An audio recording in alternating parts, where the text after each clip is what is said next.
Salut et bienvenue sur Tcha Maloba officiel avec le vôtre Gadi Mouya, autrement dit, le fils de la promesse en direct de la République démocratique du Congo. Tous aura toujours wana pour na couper sa bino ba nouvelle pour na informer bino afin que bozala contaminé na poison rwandais oyo kotambola mbongo yo Kagame a coupé ça na bisaki bino 30 ans, ça suffit 30 ans et coquille. Donc Kagame a commis coincé, a commis contre mur, a kokoka sous-souté, a kokoka rolobate, akokoka kusala ta eloko te yango akomi koluka ba secours bisika banso. Donc na mokolo ya lelo toujours na cadre ya édition spéciale toko présenter bino ezali bongo compte rendu à conseil de ministre elekaki mokolo ya vendredi 21 mars 2025 en direct de la République démocratique du Congo, précisément na cité de l'Union africaine. Esengeli boyeba ke conseil des ministres ezalaki bongo présidé na madame la première ministre Judith Suminwa Tuluka, na absence et à président de la République Yende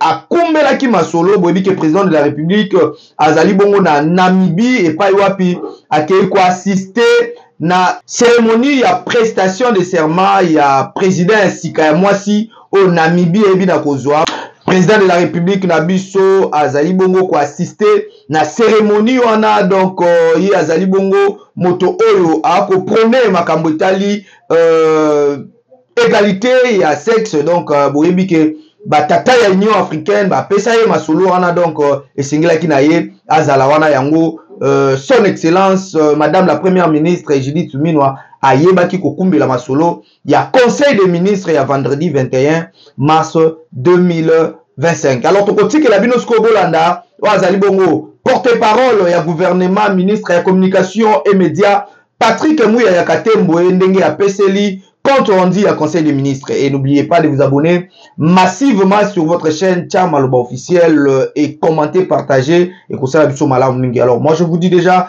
portez-vous bien, au revoir, on se retrouve dans quelques heures pour un nouveau numéro de Tcha Maloba officiel. Compte rendu de la 36e réunion du Conseil de ministres.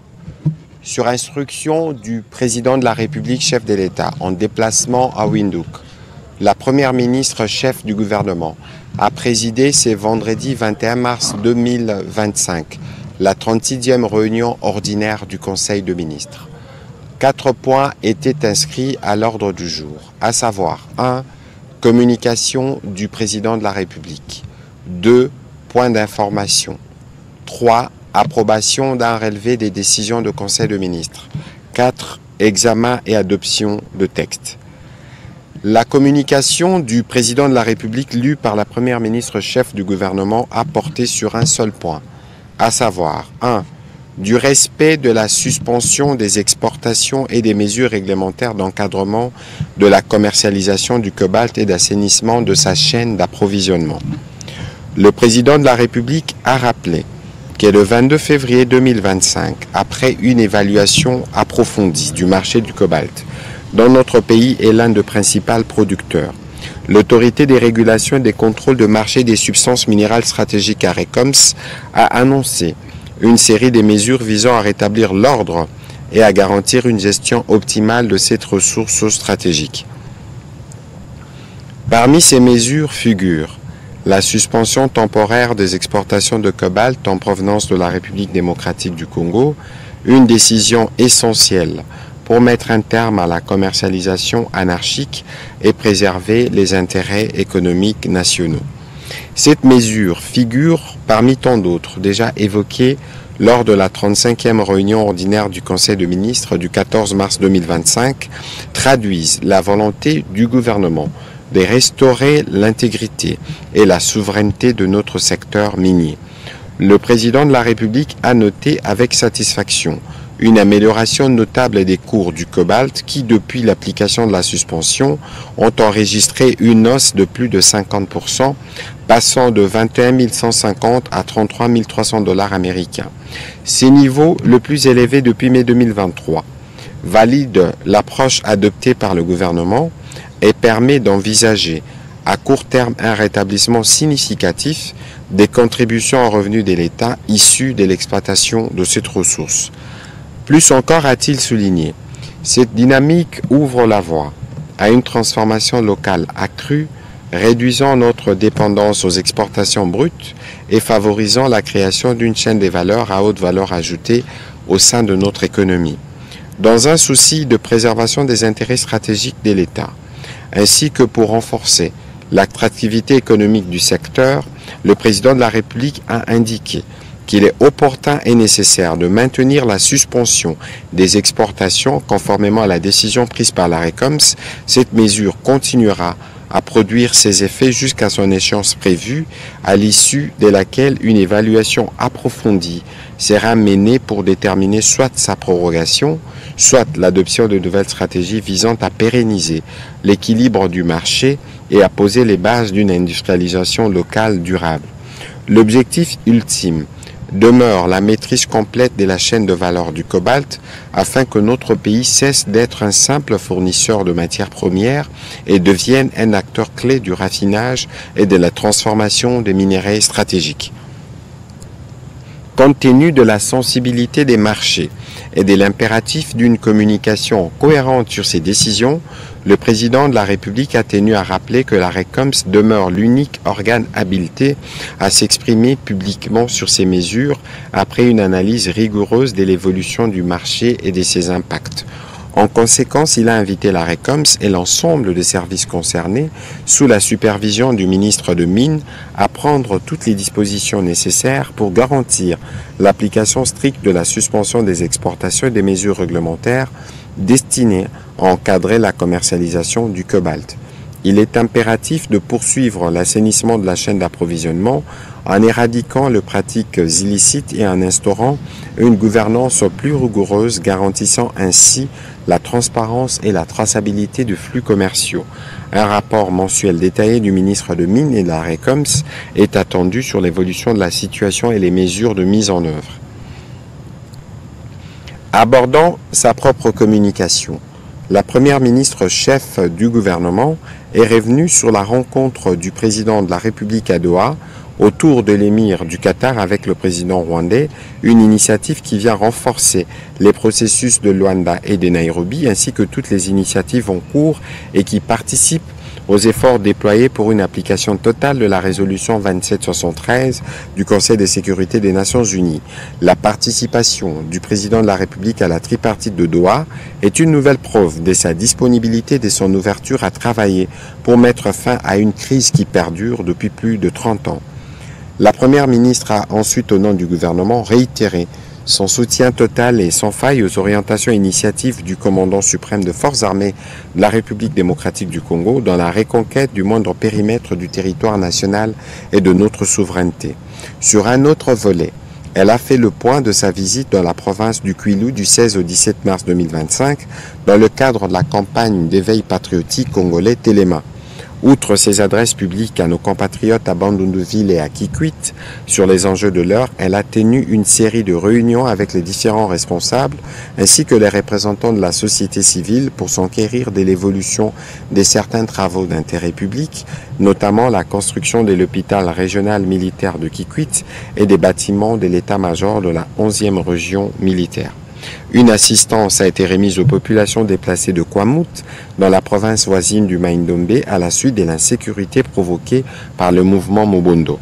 Parlant de cette insécurité qui affecte la province du Kwango, elle a chargé le vice-premier ministre ayant l'intérieur et la défense dans leurs attributions de prendre toutes les mesures appropriées sur la question en y associant les élus et les notabilités des dix territoires. À Kikwit, elle a fait les constats de la route des Kanzombi, représentant une voie d'intérêt économique majeure qui est dans un état de délabrement avancé et gravement endommagée par des érosions impactant négativement l'activité économique et la mobilité de la population. Ces équipes ont aussi rencontré les autorités de la province du Kwango, issus du démembrement du Grand Bandundu et où les infrastructures de base font cruellement défaut, notamment l'absence d'un hôpital général de référence pour la ville ville de Kenge, chef-lieu de la province. Par ailleurs, la présence d'une vingtaine de têtes d'érosion représente une menace sérieuse pour la ville ainsi que pour la route nationale numéro 1 qui risque d'être coupée au niveau de PKD 176-600. À cet effet, elle a demandé au ministre d'État, ministre des Infrastructures, le plus rapidement possible les conditions de réhabilitation des routes précitées et de mener toutes les actions y afférentes. Quant à la situation générale de l'électricité dans les provinces du Kwilu et du Kwango, elle a demandé au ministre ayant l'électricité dans ses attributions de se pencher urgemment sur la question de la connexion de la ville de Kikwit par le barrage de Kakobola ainsi qu'à Idiofa-Ngungu, la possibilité de connecter la ville de Kenge via le parc agro-industriel de Bukangalonzo devrait également être analysée. Au deuxième chapitre du Conseil de ministres de ce jour, relatif au point d'information, le vice-premier ministre, ministre de l'Intérieur, de Sécurité, Décentralisation, Affaires coutumières, a fait le point de l'état et l'administration du territoire national qui reste dominé par la situation sécuritaire dans l'est de la République démocratique du Congo, ainsi que la réponse que le gouvernement congolais y donne. L'état d'esprit de la population a été principalement marqué la semaine dernière par la rentrée parlementaire dans les deux chambres du Parlement, l'Assemblée nationale et les Sénats. Au plan politique, il a été noté les encouragements et les soutiens de la population envers le président de la République pour les efforts en cours en vue de parvenir à une paix durable. Revenant sur la criminalité urbaine, il a rapporté que 356 cas présumés criminels ont été interpellés à Kinshasa par la police nationale appuyée par la 14e région militaire dans les cadres de l'opération Ndobo. Ils seront déférés auprès des juridictions compétentes pour être jugés en audience foraine. Il a été complété sur ces chapitres sécuritaires par le vice-ministre, ministre de la Défense nationale. Évolution de la situation récente sur les marchés d'échange ainsi que de biens et services. Intervenant comme invité, la gouverneure de la Banque centrale du Congo a indiqué que l'économie congolaise continue à faire preuve d'une stabilité remarquable depuis plusieurs semaines, renforcée par la coordination des politiques monétaires et budgétaires. Au cours de la semaine sous examen, le rythme de formation des prix intérieurs a ralenti et sur le marché d'échange, les taux se sont stabilisés à leur niveau dès la semaine précédente. D'après les dernières discussions, les dernières estimations, l'activité productive devrait progresser de 5,4% en 2025 contre 7,9% en 2024, bien qu'en ralentissement, cette croissance reste supérieure à la moyenne de l'Afrique subsaharienne. Le taux d'inflation hebdomadaire se situe à 0,14% contre 0,17% la semaine précédente, portant les cumuls à 2,05%. Comparativement à la semaine précédente, la monnaie nationale s'est appréciée au 14 mars 2025 de 0,05% sur les marchés interbancaires et de 0,11% en parallèle. En cumul annuel, la dépréciation est de 0,53% à l'indicatif et à 0,33% au parallèle. En rythme hebdomadaire, les cours mondiaux des produits de base intéressant l'économie congolaise se sont globalement inscrits en hausse. C'est le cas du prix de la tonne du cuivre en progression de 2,2%, du prix de la tonne du cobalt qui a enregistré un rebond de 9,3% à raison des inquiétudes au sujet de l'offre dans les contextes marqués notamment par la suspension de nos exportations. La gouverneure de la Banque centrale du Congo a recommandé le renforcement de la coordination des politiques monétaires et budgétaires tout en maintenant l'orientation restrictive de la politique monétaire afin de limiter les éventuelles pressions inflationnistes, la mise en œuvre de mesures de soutien budgétaire en faveur des secteurs les plus touchés par la crise sécuritaire ainsi que l'accélération de la mise en œuvre de réformes structurelles afin de soutenir la croissance. Les conseils a pris acte de ce rapport. Au sujet de la situation épidémiologique en République démocratique du Congo, avant de présenter cette situation, le ministre de la Santé publique, Hygiène et Prévention sociale s'est apaisanti sur la situation sanitaire de provinces qui sont victimes de l'agression rwandaise. Au Nord Kivu, en effet, du 9 au 16 mars 2025, il a été enregistré 52 nouvelles admissions des blessés dans les formations sanitaires de Goma, ramenant le cumul à 5,640 blessés et 16 nouveaux décès intra-hospitaliers ont été déplorés, soit un cumul des décès intra-hospitaliers de 1589. Au Sud Kivu, il a été signalé du 10 au 16 mars 2025 un afflux de blessés dont le nombre n'est pas encore connu. En attendant, les cumuls des blessés est à 1114 blessés et celui des décès intra-hospitaliers à 29. Revenons sur la situation épidémiologique. Le ministre de la Santé publique, Hygiène et Prévention sociale a indiqué que par rapport à la semaine précédente, la tendance à la 10e semaine est marquée par une augmentation de cas suspects de Mpox. Depuis les débuts de la vaccination jusqu'à ce jour, les cumuls des personnes vaccinées est de 521 048 contre les Mpox. Un approvisionnement de vaccins MVABN est annoncé pour la semaine prochaine.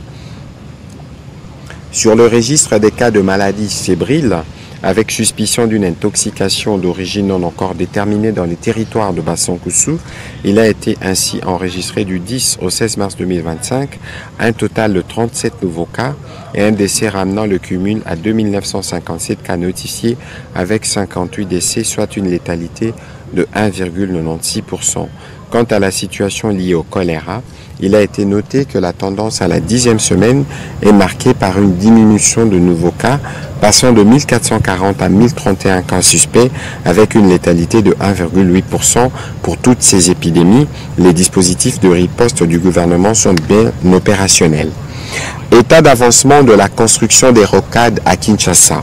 Le ministre d'État, ministre des Infrastructures, a présenté au Conseil l'état d'avancement du projet des constructions de rocades de la ville de Kinshasa. Il a fait savoir que les travaux de rocade sud-est et sud-ouest sont prévus pour une durée de 30 mois et visent à revêtir 63 km de voirie urbaine pour une emprise minimum de 20 mètres de largeur, comprenant 4 bandes de roulement et des accotements aménagés de part et d'autre de la route. L'avancement physique de postes déclenchés depuis les débuts des travaux est estimé à 38% pour la rocade sud-est qui va de Ndjoku à Mitendi et à 62,2% pour celle qui va de Mitendi à Mboudi, et c'est à partir de dévis quantitatifs de chaque rocade. Les taux d'exécution financière se situent globalement autour de 55,58%, estimés pour le 15,5 km. Quelques défis à relever ont également fait l'objet des éléments présentés au Conseil et ces derniers a pris acte de cette note d'information. Stratégie d'appurement des arriérés de crédit de la TVA. Le ministre des Finances a informé le Conseil de la stratégie définie pour l'appurement des arriérés de crédit de la taxe sur la valeur ajoutée. Cette stratégie a été élaborée dans le cadre du programme soutenu par la Facilité élargie de crédit du Fonds monétaire international. Elle est consécutive à l'audit des certifications de tous les arriérés TVA envers les sociétés minières depuis 2021, réalisé en 2 phases par l'Inspection générale de finances.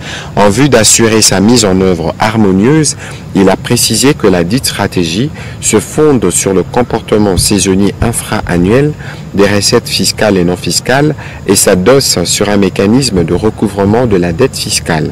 En outre, cette stratégie se base sur de critères objectifs de transparence sur les éléments ci-après: certification de la créance, paiement des obligations dues au Trésor au titre de l'impôt sur les superprofits, régularité de la situation fiscale, remboursement de la subvention indue provenant de la pratique de prise administrée de produits pétroliers et acceptation de la nouvelle décote de 0 à 20%, seuil d'éligibilité annuel selon qu'il s'agisse de la petite créance ou de la grande créance.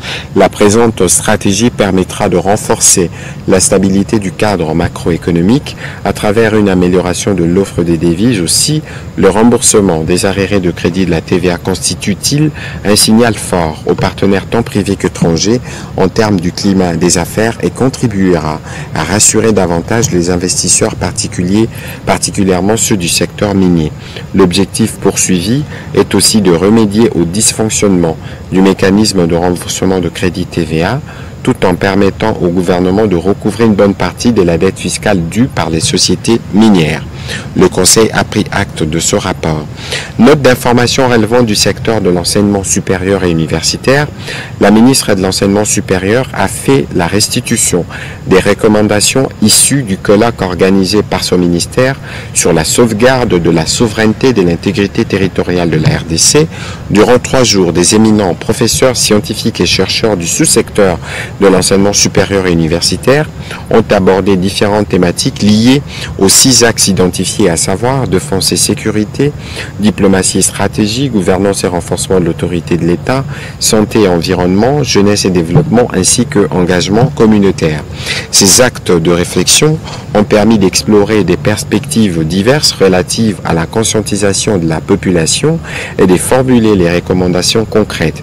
En vue de mieux encadrer ces recommandations, la ministre a préconisé la mise en place d'un comité chargé de leur suivi et de la mise en œuvre.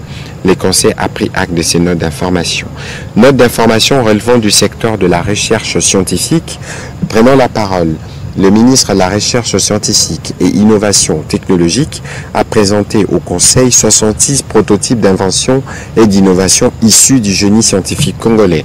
Il a rassuré que chaque prototype a été examiné attentivement et une analyse préliminaire de leur pertinence au regard des attributions de ministère a été réalisée. Cette analyse démontre le potentiel transversal de ces innovations et leur alignement avec les politiques sectorielles de différents ministères. Investir pour le développement, cette première moisson de prototypes est une opportunité stratégique en vue de stimuler la croissance et la compétitivité de l'économie nationale, répondre à des besoins socio-économiques prioritaires dans les secteurs des finances publiques, de l'industrialisation, de la santé, de l'agroalimentaire, de l'énergie et autres, valoriser les ressources locales et les savoir-faire nationaux, contribuer à l'émergence d'une économie diversifiée et résiliente. Le ministre de la Recherche scientifique et innovation technologique entend franchir une étape décisive dans la valorisation de la recherche et de l'innovation, permettant à la RDC de se positionner comme un pionnier africain de l'économie de la connaissance pour le plus grand bénéfice de notre pays. Note d'information relevant du secteur du commerce extérieur. Le ministre du Commerce extérieur a annoncé l'organisation à Kinshasa de la 16e réunion du Conseil de ministres en charge du commerce de la zone de libre-échange continentale africaine, ZLECAf, le 15 avril prochain. Cette réunion sera précédée par une réunion de hauts fonctionnaires en charge du commerce et par certaines autres réunions techniques. Les participants sont les ministres en charge du commerce des 48 États parties, des hauts fonctionnaires du secteur, les experts, les délégués des communautés économiques régionales et d'autres invités. La tenue de ce conseil à Kinshasa permettra à la RDC de réaffirmer son rôle stratégique au sein de la ZLECAf. Le ministre du Commerce extérieur a précisé qu'un comité préparatoire a été mis sur pied et se trouve déjà à l'œuvre. Outre les représentants du ministère du Commerce extérieur, ces comités incluent notamment des délégués de la présidence de la République, de la primature, mais ainsi que d'autres ministères et des services, notamment la DGDA ou la Direction générale de migration. État d'avancement des réformes de la formation professionnelle. Le ministre de la Formation professionnelle a fait le point sur l'état d'avancement des quelques réformes entreprises dans son secteur, dans l'optique de créer une adéquation emploi-formation pour une main-d'œuvre qualifiée. À ces sujets, il a évoqué la prise d'actes réglementaires pour notamment régenter l'organisation, le fonctionnement des établissements publics et privés, des fonctionnements professionnels, fixer les modalités des évaluations de fin de cycle des différentes formations professionnelles, déterminer les modalités d'élaboration des normes nationales de qualité, des référentiels nationaux et d'homologation de programmes de formation professionnelle. Parlant de la révisitation du cadre et structure organique de son ministère, il a précisé qu'une équipe est à pied d'œuvre en vue d'adapter aux réalités du monde professionnel et de les doter des services de certification professionnelle. Bien plus, pour combler l'absence du cadre programmatique sectoriel, le draft 0 de la politique nationale de la formation professionnelle est déjà élaboré. Il vise une meilleure structuration des efforts pour éviter la duplication des actions, maximiser l'impact des interventions et instaurer une responsabilité collective des acteurs du secteur à travers les actes prioritaires tracés. À propos du financement de la formation professionnelle qui exige des moyens colossaux, les options innovantes ont été identifiées afin de parvenir dans une démarche participative de certaines structures étatiques intervenant dans les secteurs. Le ministre de la Formation professionnelle a sollicité la mise en place d'une commission pluriministérielle dont relève chaque structure en vue d'approfondir l'examen de la question aux fins de présenter sous forme d'un dossier des options et des solutions à proposer à l'issue de ces travaux. Le Conseil a pris acte de sa note d'information. Au chapitre 3 du Conseil de ministres de ce jour, les conseils de ministres ont approuvé le relevé des décisions prises lors de la 35e réunion ordinaire conclue entre la République démocratique du Congo et le Fonds de l'OPEP pour le développement international au titre du programme régional d'appui au développement des infrastructures et des valorisations de ressources en eau transfrontalière entre la République centrafricaine et la République démocratique du Congo.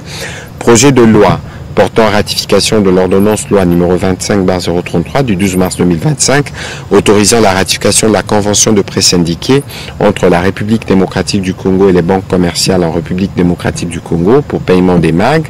4. Enfin, projet de loi portant ratification de l'ordonnance numéro 25/031 du 12 mars 2025, portant approbation de la prise de participation de l'État de la société Air Congo. Après débat et délibération, ces textes ont été adoptés. À son tour, le ministre des Ressources hydrauliques et électricité a soumis au Conseil le projet de loi portant ratification de l'ordonnance loi numéro 25/025 du 5 février 2025, modifiant et complétant la loi numéro 14/011 du 17 juin 2014 relative au secteur de l'électricité telle que modifiée et complétée par la loi numéro 18/031 du 13 décembre 2018. Il ressort de l'économie des 7 ordonnances loi l'intégration des 7 nouveaux concepts, lesquels étaient usuellement employés dans les secteurs sans qu'il n'y ait cependant une quelconque base légale. Il s'agit des énergies renouvelables, transition énergétique, efficacité énergétique, maîtrise d'énergie, hydrogène, séparation comptable et stockage. En plus de ces nouvelles notions, elle institue la création de 2 nouveaux établissements publics en appui aux institutions existantes, à savoir les services nationaux des dispatching et les guichets uniques des services et de l'électricité. Après débat et délibération, les conseils ont adopté ces textes.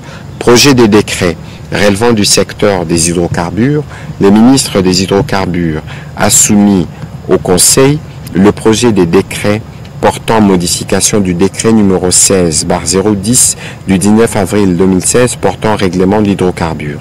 Il a expliqué la nécessité de combler les déficits de réglementation sur le gaz de pétrole liquéfié afin de promouvoir cette filière, de garantir la sécurité et d'en faciliter l'accès aux consommateurs ainsi qu'assurer les meilleures conditions d'accès au marché aux investisseurs privés.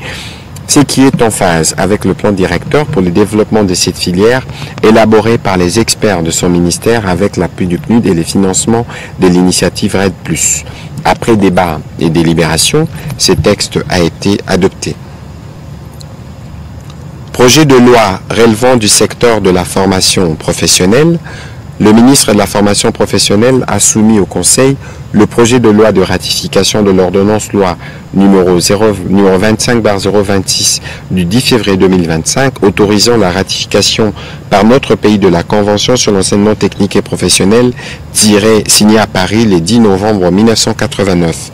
Après débat et délibération, le Conseil a adopté ce projet de loi. Projet de loi relevant du secteur de la culture, des arts et du patrimoine, la ministre de la Culture a soumis au Conseil le projet de loi portant ratification de l'ordonnance loi numéro 025/030 du 12 mars 2025 portant principes fondamentaux relatifs à la culture et aux arts en République démocratique du Congo. Elle a sollicité cette ratification conformément à l'article 129 alinéa 2 de la Constitution et de la loi d'habilitation du gouvernement du 20 décembre 2024. Après débat et délibération, ces projets de loi a aussi été adoptés. Commencé à 14h45, la réunion du Conseil de ministres a pris fin à 18h42. Masolo ya Sikaye na Kinshasa avec la société BDN Nettoyage. Pour garantir l'hygiène dans notre environnement, la société BDN Nettoyage vous offre des services de qualité avec des matériaux aux normes internationales. Pour les nettoyages urbains, nettoyage de bureaux, nettoyage des salles d'école, nettoyage des appartements, nettoyage hospitalier, remise en état après déménagement, traitement phytosanitaire, espace vert. BDN Nettoyage vous offre aussi un service des femmes de ménage expérimenté pour tous vos besoins. Une seule adresse, avenue Révolution, numéro 4, commune de la Gombe. Référence, hôtel Meriba, Prince de Liège. Pour tout contact, plus 243 97 91 99 381 plus 33 61 388 63 38. BDN Nettoyage, le meilleur de l'hygiène. BDN, c'est la qualité de notre service.